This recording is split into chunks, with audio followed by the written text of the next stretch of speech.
আমার প্রিয় বন্ধুরা, চলে এসেছি আমি রুমা আরেকটা নতুন ব্লগ, নতুন একটা দিন, নতুন একটা সকাল, সুন্দর একটা ব্লগ নিয়ে। আশা করছি কিন্তু তোমাদের বেশ ভালো লাগবে। আর আজকের ব্লগটা বলছি, দেখো কি বলছি উল্টোপাল্টা। আজকের ব্লগটা কিন্তু মিলেমিশে দুটো হয়েছে, মানে বাপের বাড়ি শ্বশুর বাড়ি। কেমন আছো? বলতে পারো ভালো আছো, সুস্থ আছো, আমরাও ভালো আছি। আর আমার চ্যানেলে সবাইকে স্বাগত আর অনেক অনেক ভালোবাসা জানিয়ে ব্লগটা শুরু করে দিলাম। আর যে দেখতে পাচ্ছ, চলে আসলাম আবার সেই শ্বশুর বাড়িতে, বাপের বাড়ি থেকে শ্বশুর বাড়ি। মানে এখন আর সেরকমভাবে থাকা হবে না, বুঝতেই পারছো। তো কালকে গেলাম সকালে, ভোরবেলা চলে আসলাম। আজকে আবার দেখো ভোরবেলাতে আসতে গেছিলাম, তো বললাম না আসা হচ্ছে, বলো না একটু আমাদের যেহেতু একটু বেলা বলতে 9টায় বেরিয়েছি। তো আমি এখন পৌঁছেও গেছি, অনেক কাজও হয়ে গেছে। দেখো যে নতুনের জন্য এখানে ডাল বসিয়েছি, এখানে ভাত বসিয়েছি। তো এখন ঘরদোরগুলো একটু পরিষ্কার করবো, করে পপুনকে স্নান করাবো। এখন বাজে 11:30। তো পপুনকে স্নান টান করি, আমি স্নান টান করে খাইয়ে দেয়, আমরা দুজনে ঘুম দিয়ে দেবো। সেই ঘুমানোর জন্যই চলে আসলাম। কিন্তু দেখতে থাকো ব্লগটা। বাপের বাড়ি ভার্সেস শ্বশুর বাড়ি, কোনটা ভালো লাগে তোমাদের অবশ্যই কমেন্টে কিন্তু জানাবে যে কোন ব্লগটা বেশি ভালো লাগে। তো এই যে দেখতেই পাচ্ছ, আমি চলে এসেছি সকালেই চলে এসেছি, বেশি লেট করিনি। কেন ভেবেছিলাম যে রোদ উঠছে তো তার আগে চলে আসবো, কিন্তু কি বলো তো, আমাদের পাশেই রাস্তা দিয়ে অটো যায়। তো সেই অটোগুলো হচ্ছে 8:30টায় যায়, 9:30 যায়, দুটো অটো যায়। তো ওর জন্য অপেক্ষা করছিলাম, করতে করতে দেখি আর অটো যাচ্ছে না। আর কি করি বলো, তারপরে দাদা এসে দিয়ে গেল আমাদের দেওয়ানহাট চৌপতিতে। ওখান থেকে অটো ধরে চলে আসলাম কোচবিহার থেকে চলে আসলাম একদম আলিপুরদুয়ার চলে এসেছি। তো আমি এসেছি কটা, তখন বাজে 11টা, 11:15 হবে, ওরকম টাইমে এসে পৌঁছলাম। তো পৌঁছানোর পরে এই যে দেখো কাজকর্ম শুরু, মানে একদিন বাড়ি ছিলাম না, তাতে মনে হয় যেন সংসার একদম আমার অসার হয়ে গেছে। এরকমই হয়, দেখবে ঘরে বউ না থাকলে কি পরিস্থিতি হয়, ওটা সবাই বোঝে না। আর এই যে দেখো সব কিছু এসে গোছগাছ করতে হলো, মানে একদম সব এলোমেলো, মানে যেখানে আমি যেটা রেখে গেছিলাম ঠিক সেখানে। হ্যাঁ, আগে অবশ্য করতো, এখন শরীরটা ভালো নাই দেখেও করতে পারছে না, এই আর কি। তো আর আমিও কিছু বললাম না, মানে একদম ওষুধ থেকে শুরু করে মানে সব ছড়ানো ছিটানো, মানে কি বলবো আর তোমাদের, প্রত্যেকটা জিনিস গোছাতে কম টাইম নেই। আর পবন যেহেতু একটু গাড়িতে ঘুমিয়েছে, তো সেজন্য একটু টাইম লাগবে, একটু ঘুমোতে। তো ভাবলাম বেশ ভালোই হয়েছে। ধরো কোচবিহার থেকে যখন আমি গাড়িতে চললাম, স্টেটে চলে আসছি, তো ওখান থেকে 45 মিনিট মতো লাগে। তো ওখান থেকে পপুন ঘুমিয়েছিল, কিছুটা যাওয়ার পরে ঘুমিয়ে গেছে। তো ঘুমিয়ে যাওয়াতে বেশ ভালো হয়েছিল, আমার একটু সুবিধা হলো। এখন ধরো খেলছে, এর মধ্যে আমি সবগুলো কাজগুলোকে আমি কমপ্লিট করতে পারবো। তো ভাবলাম বেডশিটটাকেও তুলে নিই, বেডশিটটা আগেই আমার তোলার কথা ছিল, তো আমি তুলিনি। কেন বলো তো, ভাবলাম যে যেহেতু বাড়ি যাচ্ছি থাক, এসে পরে তুলি। আর বেডশিটটাকে আজকে ধোবো না, বেডশিটটাকে আমি রেখে দিয়ে কালকে ধোবো। আর কিছু জামা কাপড় আছে, ওগুলোকে ধুয়ে নেব। তো আর কি, বেডশিটটাকে ওর জন্য পেতে নিচ্ছে, এটা একটু বেশ ভালোই লাগবে না বলো। আর ঘর দৌড় সব ঝাড়া মোছা করে, আর বেশি দিন থাকলে তো জানোই কি, আরে অবশ্য বলেওছিলাম এটা তোমাদের, যা বর করে, কিন্তু এবারের পরিস্থিতিতে একটু অন্যরকম হয়ে গেছে, দেখো করতে পারছে না, তো আমাকেই সবটা করতে হচ্ছে। আর কিছু করিনি, তো সবটাই করলাম আর কি করে।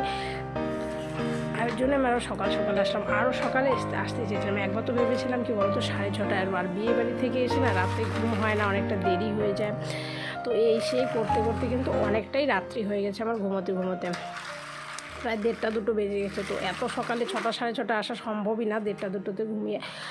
তা যার যেহেতু ট্রেন নয়, ট্রেন থাকলে তো অবশ্যই মানে 3টেতে ঘুমালেও আমি 6টাতে উঠে চলে আসতাম। তো থাক, তারপরে বললাম ঠিক আছে এখানে এসেও একটু ঘুমোতেও পারবো। আর যদি বিকেলে আসে সেটা আর হবে না, ধরো পুকুরের ঘুমটাও ভালো হবে না, আমারটাও ভালো হবে না, কারোরটাই হবে না। তো সেই জন্যই এত কিছু চিন্তাভাবনা করে চলে আসলাম, যে এখন কাজটা আমি সমস্তটা গুটিয়ে নিয়ে পুপুন যখন ঘুমাবে তখন আমিও ঘুমিয়ে যাব, এই চিন্তাধারা করেই আর কি চলে আসা আরও আর কি।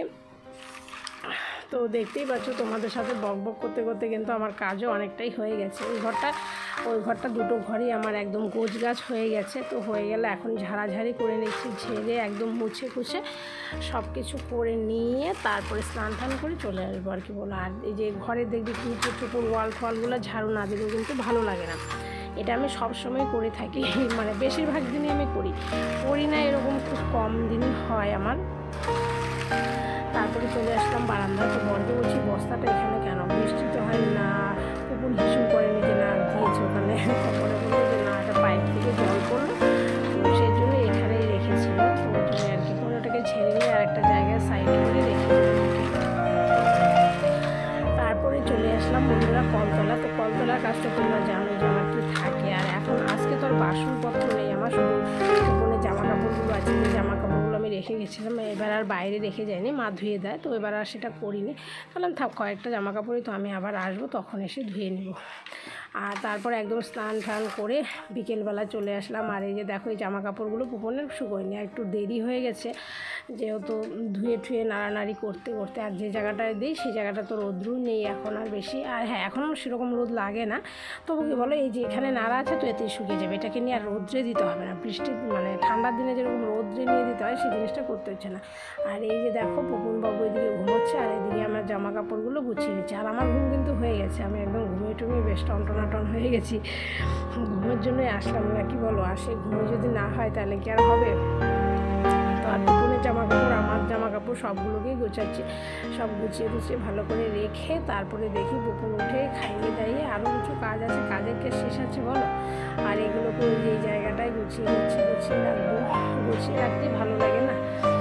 আর এগুলো তো রোজ দিন গোছাতে হচ্ছে, রোজ রোজ রোজ মানে কী বলবো। আর এটা ধরে টানে একটু কখন বাদে বাদে পুপন ধরে টানে, যেটা ফেলে দেওয়ার ভয় দেখাবো আমাকে, ঘুমকে যায় আর কি, এরকম একটা ভাব আর কি। তা আমার নাইটিগুলো নিয়ে এসেছি আলনায়, তো ওইখানেই গুছিয়ে রাখি আলনাতে ভালো করে নাইটিগুলো। আর কতগুলো যে নাইটি লাগে আমার কি বলবো, আর মানে 6টা-7টা নাইটি লাগে আমার রোজ দিনকার মনে হয় ওরকম আর কি।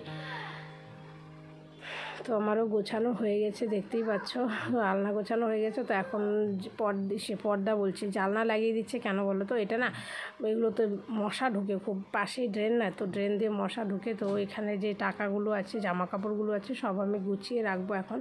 তো এই ব্যাগে বরমশা টাকাগুলো বলছে গুছিয়ে রাখো, তো রাখলাম। হাতে একটা টাকাও ছিল না, কি বলবো। এদিকে ঘর হচ্ছে, তার এদিকে বড় অসুস্থ, ডাক্তার দেখানো, মাসের শেষ, মানে হাত একদম ফাঁকা।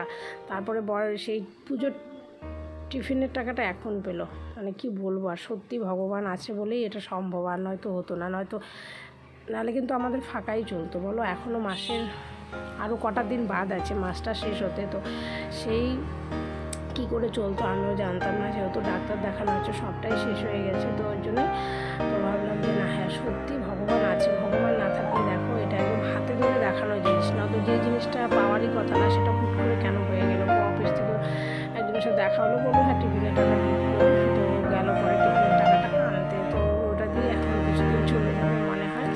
তো দেখা যাক, তো ভালোই, তো এটাই আর কি কথা, যে হ্যাঁ ভগবান অবশ্যই থাকে, ভগবান এটাকেই ভগবান বলে, এইভাবেই পথ দেখিয়ে দেওয়াটাকেই ভগবান বলে। আর অন্য নতুন কীভাবে দেখাবে বলো, এটাকেই আমাদের বুঝতে হয়। তো বন্ধুরা ব্লগটা এতটুকু, সবাই ভালো থেকো সুস্থ থেকো, আর আমার ভিডিওটা ভালো লাগলে অবশ্যই লাইক কমেন্ট একটা সাবস্ক্রাইব করে দিও।